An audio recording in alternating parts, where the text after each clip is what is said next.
原來只要改變呼吸方式，就可以幫助減輕疲勞。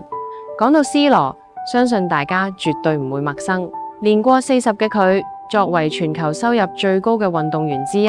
喺好多人眼中，佢顯然已經係100%嘅人生贏家。佢喺球場上面憑住驚人嘅爆發速度、精湛嘅球技，仲有非凡嘅體能，征服咗全世界無數嘅球迷。但係喺嗰啲榮耀背後，其實隱藏住常人根本難以想象嘅付出。佢每日都要面對超高強度嘅體能訓練，仲要頂住頂級賽事帶嚟嘅嗰種令人窒息嘅壓力。咁究竟佢係用咗啲咩秘密方法去緩解呢啲累積嘅疲勞，令到自己喺咁高齡嘅階段依然可以重新煥發出咁強大嘅活力呢？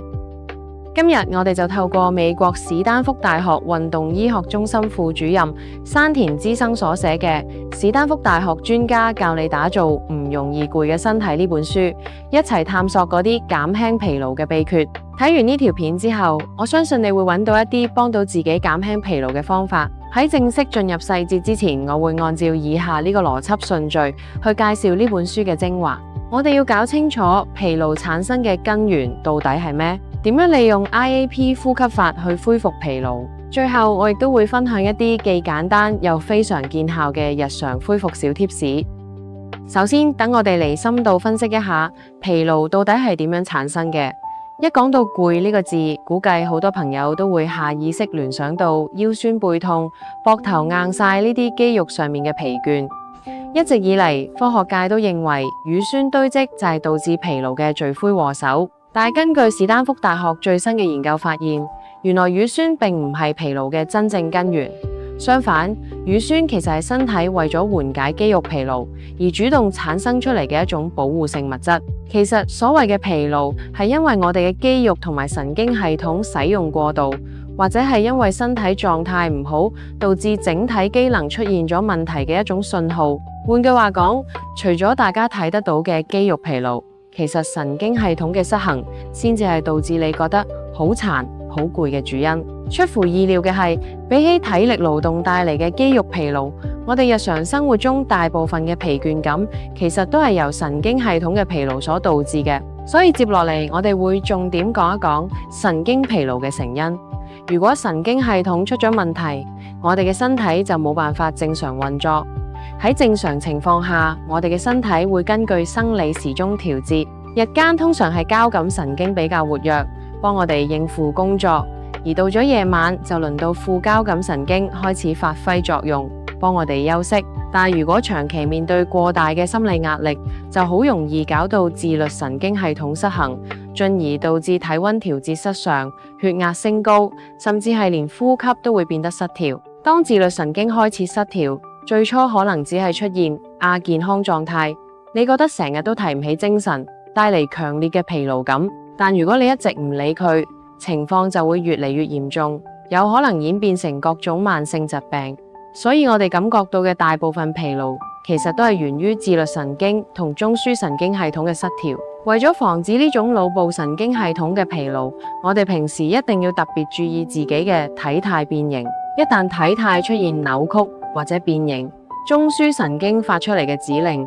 就冇辦法準確咁傳達到身體各處嘅組織或者器官。如果你長時間維持唔好嘅姿勢，例如低頭玩電話或者寒背，身體承受嘅損傷就會越積越多。就攞經常着高踭鞋嘅女士做例子，呢個習慣其實好容易誘發腰椎前突。如果你成日覺得腰酸腿痛，其實大多數情況下並唔係單純腰部攰咁簡單，而係你身體多個部位都已經處於一種不斷損耗嘅狀態。而腰痛只不過係身體向你發出嘅一個疲勞警告信號。仲有習慣用胸部好淺嘅位置呼吸嘅人，亦都比較容易覺得攰。胸式呼吸方式通常比較淺，位置比較高，呢種呼吸冇辦法高效率攝取氧氣，可能會導致氧氣唔能夠充分到達大腦或者身體各處嘅肌肉同細胞。當身體長期處於呢種缺氧狀態，就會影響大腦同肌肉嘅正常運作，令你出現大腦呆滯、反應遲鈍或者係肌肉痠痛，點樣休息都恢復唔到嘅現象。講到呢度，大家應該明白咗導致我哋咁攰嘅真正原因，其實就係神經系統出咗事。咁我哋究竟要點樣緩解呢啲疲勞先至係最好嘅呢？喺職業體育界，好似 C 羅呢類頂尖運動員，佢哋平時會用到高壓氧療嘅專業設備去緩解疲勞。高壓氧療可以提高血液入面嘅含氧量，增加全身嘅氧氣供應，從而促進細胞有氧代謝，幫助身體更快恢復機能，亦都有助於傷病康復。但係對於我哋普通人嚟講，我又冇高壓氧療嘅設備，仲有冇其他簡單啲嘅方法可以提高氧氣攝取量呢？下面我就介紹其他運動員都用緊嘅 IAP 呼吸法，唔使錢又簡單，隨時隨地都可以幫你調整呼吸，由根本上緩解同恢復疲勞。所謂 IAP 其實就係腹腔壓力嘅縮寫。IAP 呼吸法亦都可以稱為腹壓呼吸法，想試嘅朋友可以跟住一齊做。首先揾一個最舒服嘅姿勢，我建議大家可以先放鬆咁坐喺一張有椅背嘅凳上面，對腳平放喺地面，感受全身嘅放鬆。然後你用5秒時間慢慢由鼻吸氣，喺吸氣嘅過程中，你會感覺到個肚自然咁鼓起，你嘅腹腔內壓力會不斷升高，呢個就係腹腔壓力升高嘅狀態。接住落嚟呢步最關鍵，平時我哋呼氣個肚會自然縮入去，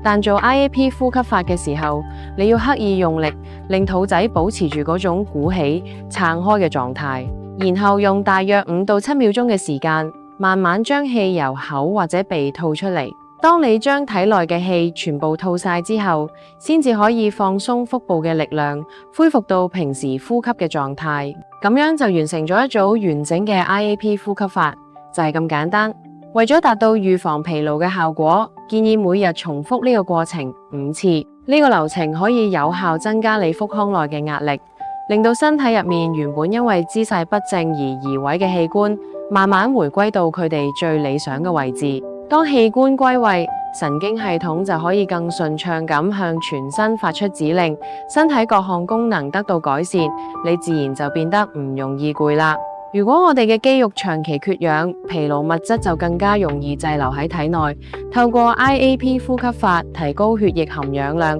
正好可以發揮防止疲勞嘅作用。而且腹腔內側形成嘅壓力會促使腹部外側嘅肌肉形成一股反推力，喺呢兩股力量嘅共同作用下，你身體嘅中軸會變得非常穩定，有助於你喺日常生活中維持正確嘅體態。我建議大家瞓覺之前花2分鐘練習一下，當全身充滿新鮮氧氣，啲疲勞物質自然就唔會再喺體內流縮啦。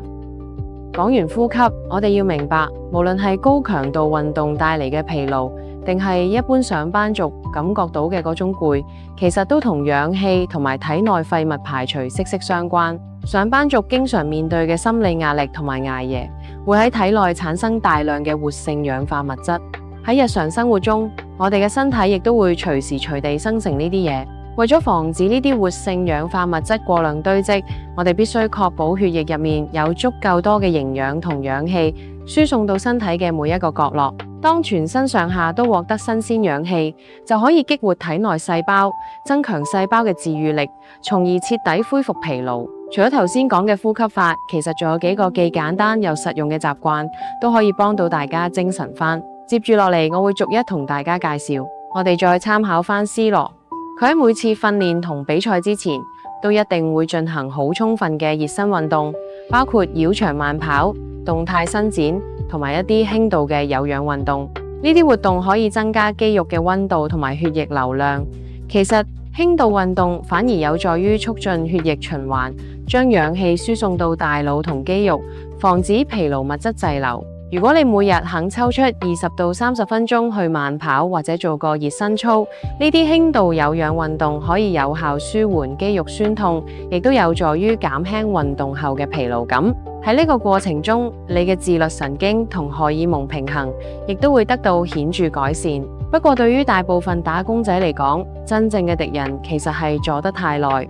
醫學界有一句說話，久坐就等於慢性自殺。長期坐喺度會引發下肢疲勞，因為長時間嘅坐姿會導致血液循環惡化、新陳代謝下降，甚至會增加心絞痛、心肌梗塞、腦梗塞同埋糖尿病嘅風險。我哋嘅大腦原本係為咗運動而進化形成嘅，一旦你保持坐姿超過3個鐘，你嘅記憶力就會下降，注意力會渙散，工作效率自然會變得好差。所以最好嘅做法就係坐耐咗就起身喐一喐。如果環境唔允許，喺位度其實都有3招腿部神功可以幫你消除疲勞。首先你可以試下撐拳內壓，就咁坐喺凳度，雙腿稍為分開，雙手握拳放喺兩邊膝頭之間，然後對腳用力向內擠壓拳頭，堅持15秒。呢個動作可以鍛煉大腿嘅內收肌群，解決走路唔穩或者容易絆腳嘅問題。做完之後，我哋可以反翻過嚟做膝蓋外壓，同樣坐喺凳度，雙腿向外打開，雙手分別放喺左右膝頭嘅外側，膝頭用力向外撐開，而對手就用力向內頂住膝頭，發力保持15秒。呢個動作可以鍛煉大腿外側同埋臀部肌肉。最後到一招，呢個最簡單，就係腳尖地，先保持雙腳尖着地，腳踭緩緩提起，再放下，反覆做15秒，然後換過嚟，腳踭着地，腳尖緩緩抬起，再放下，同樣做15秒，咁樣可以活動小腿肌肉，刺激膝頭後側嘅淋巴腺，有效防止疲勞物質滯留。頭先講嘅呢3招，主要係幫大家解決下半身沉重嘅問題。但如果你發現自己除咗腳攰，連膊頭都又酸又緊嘅話，咁你就要留意埋上半身嘅體態啦。好多人覺得膊頭酸，第一反應就係去按摩或者拍打，但其實與其盲目咁去揼骨，你更加應該關注嘅係你嘅肩胛骨。其實好多膊頭痛嘅根源都係因為肩胛骨位置唔啱，導致肌肉長期繃緊。想即時舒緩，大家可以試下咁樣做。先將雙手嘅手指分別搭喺兩邊膊頭上面，將雙臂打開，然後以膊頭做中心，由前向後大範圍咁旋轉10到12次。做呢個動作嘅時候，你會感覺到肩胛骨不斷咁收攏同打開，就係透過呢種深層嘅帶動，可以幫你即時鬆翻開嗰啲因為長期駝背、玩手機而累積嘅疲勞。透過以上呢啲簡單嘅活動，配合埋我頭先教大家嘅 IAP 呼吸法，無論係大腦定係肌肉嘅疲勞，基本上都可以得到好大嘅緩解。除咗體態同呼吸，大家係咪忘記咗我哋嘅內臟器官其實都會攰嘅？影響內臟器官導致腸胃疲勞嘅最主要因素就係我哋嘅飲食習慣。C 羅對飲食嘅要求極之嚴格。佢每日食6餐小餐，每隔3到4個鐘就進食一次，以保持穩定嘅能量供應。當然，我哋普通人如果唔係做高強度運動，冇必要食咁多餐。但係我哋可以學習佢嘅飲食原則，最重要係每餐食8分飽。如果你食得太飽，餐後就好容易覺得疲倦。另外，朝早千萬唔好食甜食，因為糖分會令血糖飆升，直接帶嚟更強烈嘅疲勞感。最後，我哋簡單講下睡眠。睡眠嘅核心功能就係消除大腦同身體嘅疲勞。